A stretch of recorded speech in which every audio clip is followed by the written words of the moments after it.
My name is Alyssa Roenigk. I'm a senior writer with ESPN, and my Olympic experience is, well, I'm currently in the middle of covering my 8th Olympics. This is the first Olympics I've covered from home.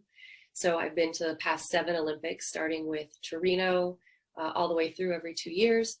And this year we are covering, I'm covering personally from my home in Los Angeles, keeping incredibly weird hours. We're 16 hours behind Tokyo here in LA on Pacific time. But the Olympics I've been at ESPN 18 years, and the Olympics has always been a really large part of the portfolio of sports that I cover. And because a lot of the other sports I cover are what we call action sports, or sports you would see in the X Games, or outdoor sports, have transitioned to becoming Olympic sports in the years I've been covering. My portfolio of Olympic sports sort of grows as the Olympics youth movement has really increased and gained steam over the past decade. Okay, amazing. And that's a great little segue, because we work a lot with outdoor brands who maybe haven't been looking at the Olympics as something that they can use for storytelling, but there is such an intersection these days. So why should outdoor brands be paying more attention to this sphere? Well, outdoor brands are a part of the Olympics now. You know, if you look at the Tokyo Olympics right now, we're going to see the debut of climbing, of sport climbing. And, you know, I know there's a lot of discussion around, is sport climbing outdoor sports, but certainly there's so much crossover between the athletes who do both. You see most of the athletes who are competing in the Olympics are also outdoor climbers and exceptional climbers. Sports like BMX racing, freestyle BMX, skateboarding, surfing. I mean, my goodness, is there a bigger sport in the outdoor market than surfing? Just made its Olympic debut. Snowboarding, skiing, the winter sports are really the marquee sports of the Olympics at this point. And so, I think if as an outdoor brand, you're not paying attention to the Olympics and to the athletes who are competing in the Olympics, and certainly I think you're missing out on a lot of storytelling.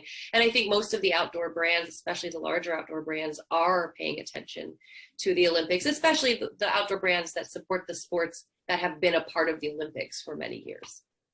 And you are an outdoorsy person yourself, so you're very involved in the sphere. I know that your husband's very involved as well. Can you briefly just tell us about your own experiences with adventure? Because you're right in there. Yeah, I started covering action sports when I first got to ESPN, and I grew up in Florida and Pittsburgh, but I was a stick and ball athlete, and I came to ESPN as a stick and ball writer, and I fell in love with action sports and outdoor sports as an adult. I started surfing in my 20s. I started riding dirt bikes really seriously in my 30s, mountain bikes. I'm so lucky to live in a place where I can literally surf, ride my dirt bike, go for a run, go for a paddle on the lake all in the same day. My husband and I split our time between Hermosa Beach in Los Angeles and Big Bear Lake in the mountains just 2 hours outside of LA. So we go from 0 feet above sea level to 7,000 feet above sea level in the same day in 2 hours. And we also own a lodge up in Big Bear. So the outdoor lifestyle, my husband was a professional motocross racer and freestyle motocross athlete. He works for the Nitro Circus today. My sister-in-law was the first woman to backflip a dirt bike. I mean, bikes in the outdoors is sort of wow. part of the family and part of our everyday lives, as much as it is what I love to write about. Amazing. Okay. And so, I mean, you're a storyteller at heart as well. Sorry, Allie is just coming in. Let me admit her. When brands are going to be working with these athletes, are there any story angles that you feel like brands are missing or are just primed to be told, but maybe are not out there as much as some other angles? Women's stories. I mean, let's be honest, if there is anything missing from the outdoor space that I think is starting to, brands and magazines are starting to figure out that half the population also loves to do these sports and are excellent at them. And so, that is changing slowly, but yeah, stories about women. I mean, if there's anything that is missing and needs to be done better and done more frequently, that's for sure in my humble opinion what it is. And it's also where I've found over the past, especially 10 years as I've gotten older, I really gravitate to telling the stories of women. Yeah, and Allie just and also, I will say on that, diversity in general, stories of Black women, stories of the LGBTQ community. I mean, the same stories that are missing from sports in general and that are missing from coverage in general are the stories that are missing from outdoor sports as well. Those stories are the stories that tell people of color that tell women this is for you too, and that attract a diversity into that space. And so I think that's also why it's so important that we're paying attention and telling the stories, and why I'm personally drawn to tell them.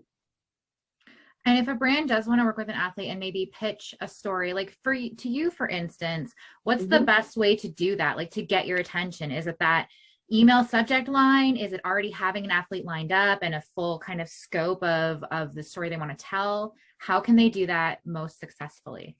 It's a good question. I mean, I think for me, when we receive a lot of pitches, lead time, I've had people reach out in the middle of the Olympics pitching stories. Like, do not reach out to a journalist in the middle of the Olympics and pitch them long lead stories, or, pitch a story. Essentially, we don't print a magazine anymore at ESPN, but we still, very much have a magazine style of reporting and writing, whether it's our investigative pieces or our feature pieces. And so, to say, I have someone doing something tomorrow that's amazing and groundbreaking, can you cover it? Probably not.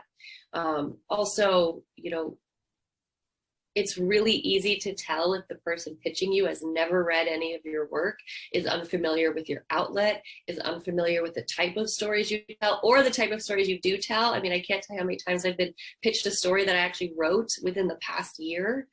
Or an athlete that I've written a pretty big piece on, or should know quite well. And so if the email is introducing me to a big name athlete in a sport that I cover and have covered for years, then I know that the person who's reaching out and pitching me is not familiar with me, my outlet, or the type of work we do.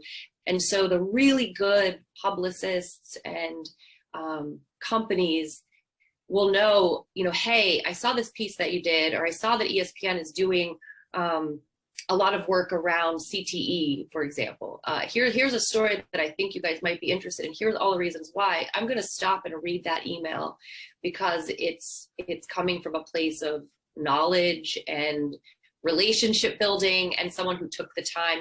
As a journalist, we all know, especially I think every journalist has been a freelancer at some point in their time. They know the amount of work that goes into one pitch, and the rule, the 10 for 1 rule. You're going to put out 10 really, really detailed pitches and get one yes. And so I want the people pitching me to put that same level of work and time into their pitches. I'm wondering if there are any examples of stories around Olympic athletes, any angles that have really stuck out to you over the years of coverage, any like really strong story angles that are just sticking out in your memory from the coverage that you've done over the years? Well, it's funny. I just realized, like, in the background is a cover story I wrote on Chloe Kim, right? I mean, any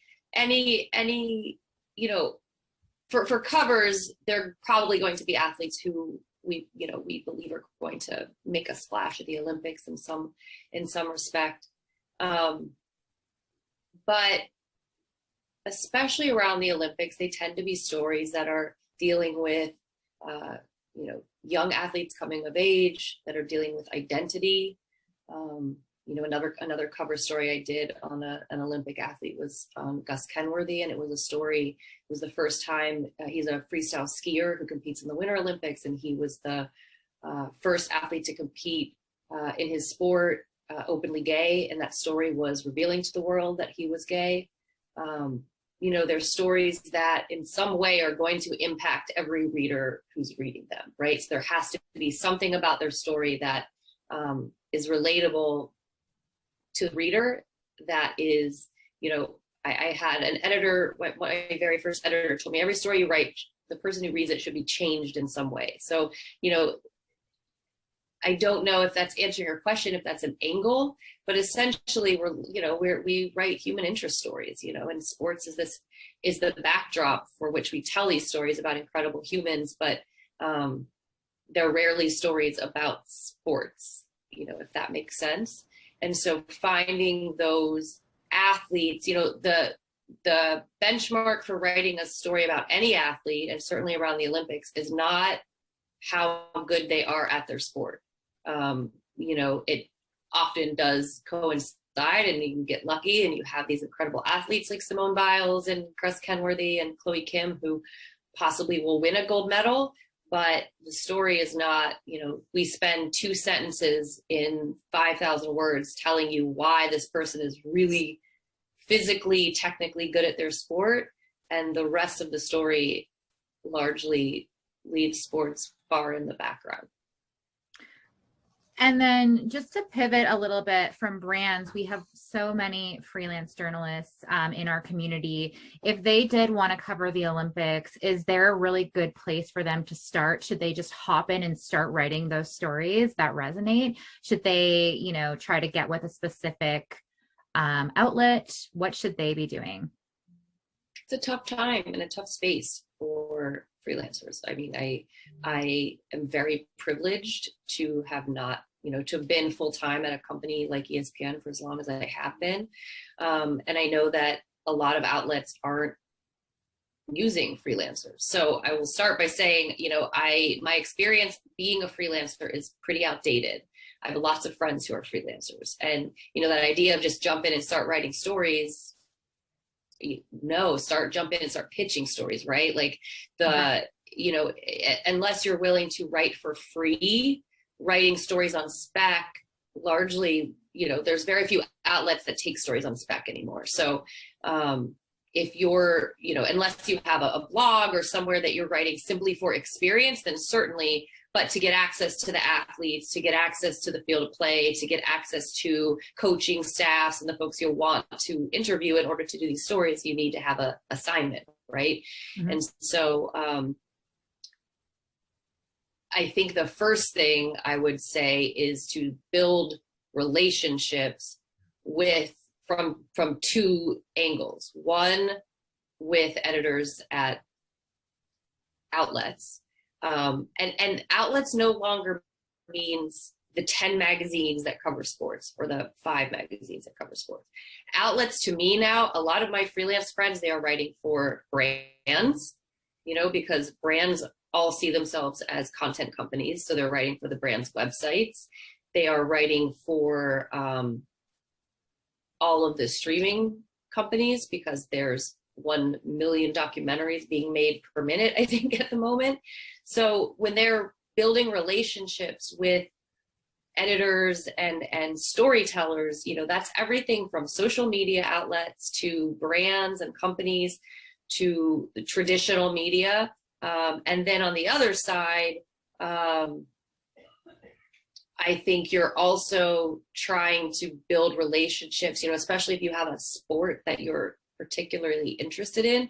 If you can build relationships with the publicists, the marketing execs, the folks who within, say, if you're really into skateboarding, USA Skateboarding, you start to build those relationships so that you sort of have the stories, and those really small stories that I might not have access to because I don't have time to go to every skate contest, BMX contest, gymnastics meet, swim meet, football. We sort of at the bigger outlets, we're really split.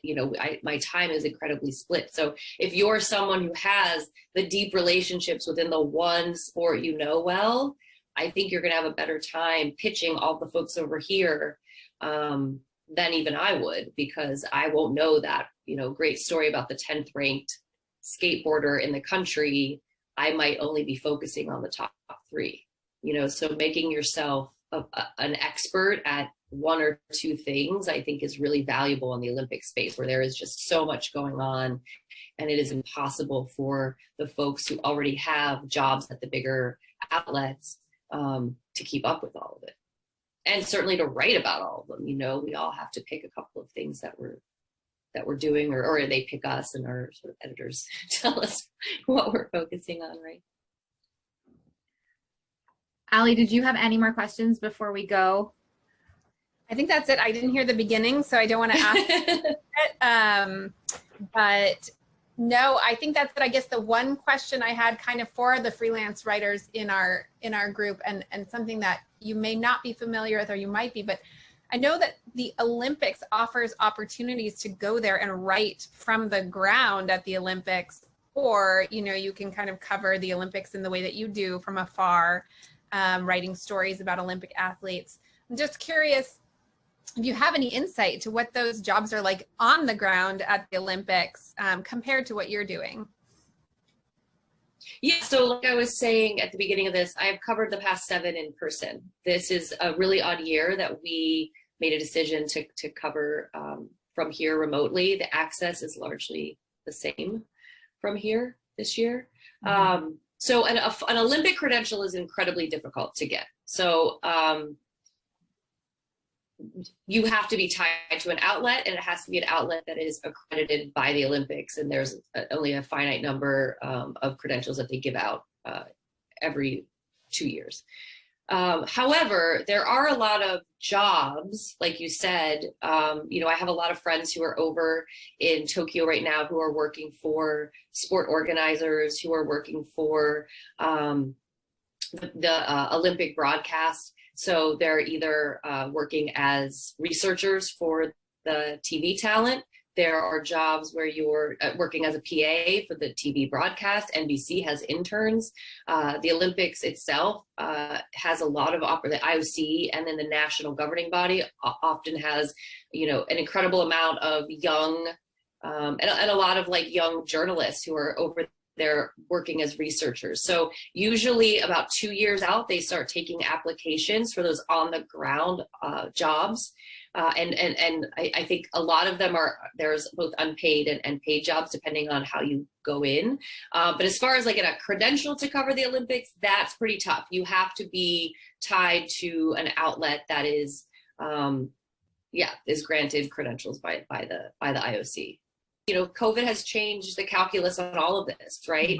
Mm-hmm. You know, the only way to get a quote from an athlete was to be standing in what's called the mixed zone after an event in a scrum with hundreds of other journalists and sort of jockeying for position and quotes. And now, you know, everything is online on Zoom. You know, I covered the gymnastics trials in person, and my colleagues who were at home had the exact same access. And the athletes, you know, largely had no idea who was in person and who was asking questions on those press conferences. So that has really leveled the playing field. You know, I do think that you know, you do not have to be in person any longer. It's really changed, and we do so much through Zoom now. We do so much more over the phone. And so I think there is an opportunity for someone, especially those people I was talking about who are sport experts and are, you know, have a story that they really want to tell and are passionate about and have the access to be able to cover, you know, an Olympics from afar and not have to worry about being tied to a big outlet and having a full Olympic credential. Alyssa, anything else you want to add, either for athletes, for brands, or for aspiring journalists before we go? Anyone, really? Yeah, I mean, look, especially for aspiring journalists, you know, my contact information is out there. It's easy to find. Please, like, feel free to reach out. I am always happy to provide any help I can, and any, you know, even if it's just a shoulder to cry on. I love when young journalists reach out. I mean, we don't have enough, and especially women, we don't have enough aspiring journalists, you know, out there. And so, yeah, anything I can do to help or provide advice or make a connection, you know, I'm here and willing always. And do you want to drop your Twitter and Instagram handles? At Ally Roe, ALYROE. Perfect. Easy enough. Thank you so much. This was super valuable to a lot of people. Yeah, I hope so. Yeah, it was great. And thank you for making time, and because we know that you're so busy. And